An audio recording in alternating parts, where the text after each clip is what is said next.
So I had a random shower thought at one point, and I was thinking if you've got, and this was related to another shower thought that had to do with simulation theory and kind of comparing that to a video game. So I'll do a full video on that, but the gist of it is that imagine you've got a player yourself playing a video game, you've got an avatar or a character that you're playing as. If we extrapolate that out, you are now the character or the avatar. Who's playing you? In any case, that got me thinking if there is a player up there, we'll call them your soul, then everybody's got one. All right. Everybody's got this player. And so, where are they all congregating? Where are they all chilling? And a funny thought came into my head. Imagine an internet cafe, infinitely sized. There's just no end to it.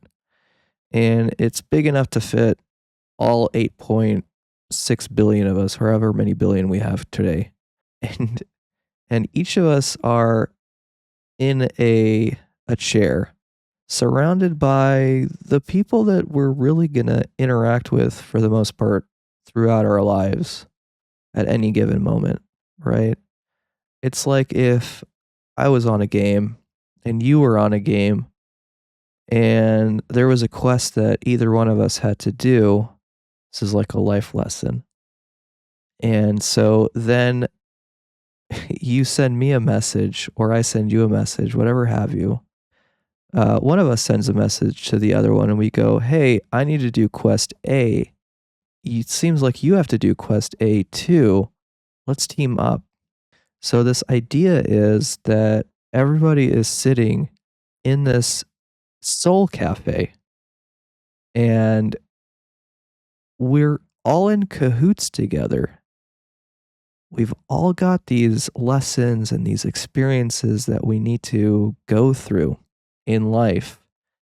And our souls are sitting up there just tying all these things together. At least that's how I imagine soul contracts. Maybe they've got a Discord or something up there or Slack. I'm not sure.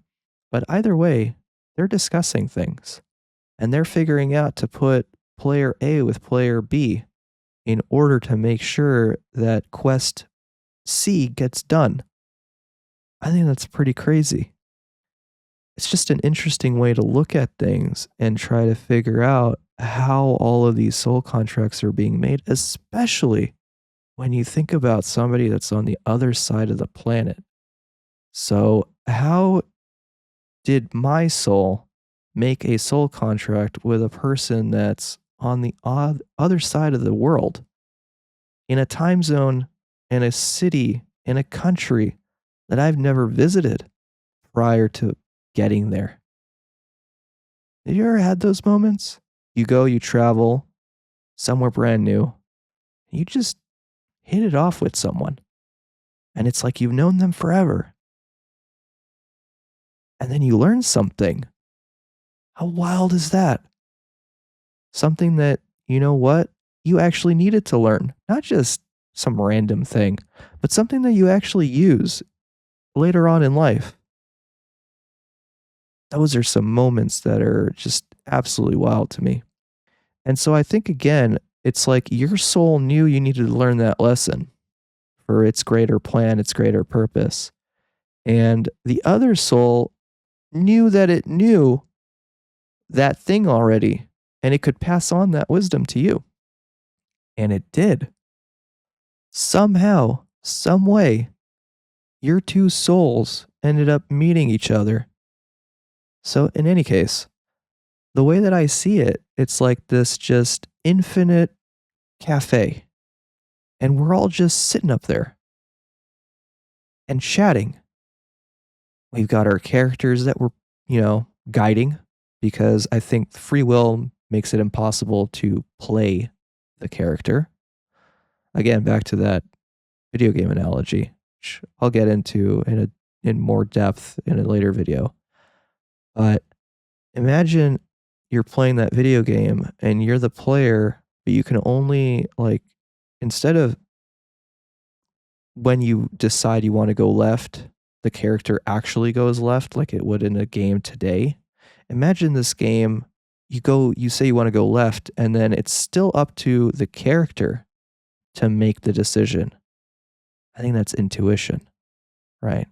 In any case, not to get super off topic here, but I think that this infinite vast space, and it's just all of these souls sitting in front of a computer. Obviously, it's not a computer, but this is just the way that I'm imagining it. And they're all chatting with each other on some great big Discord or something.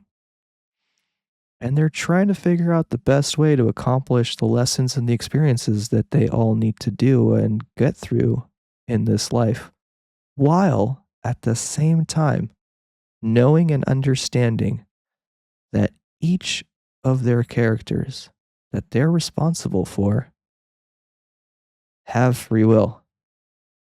And so it's like rolling dice. I really hope my character will actually do this, but I'm going to give it the best shot. And I hope that your character also does what you're leaning that character to do. You ever get that nudge where you're like, hey, I should go to this one place? And then you go there, and bam, there's a person there.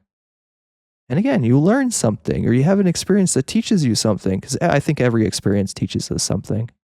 And you're just in awe of how this moment could come together.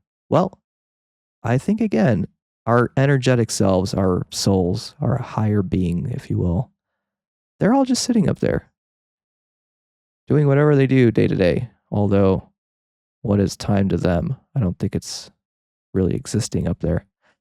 But in any case, they are just working on making connections, directing us where we need to go in order for those connections to actually come into fruition.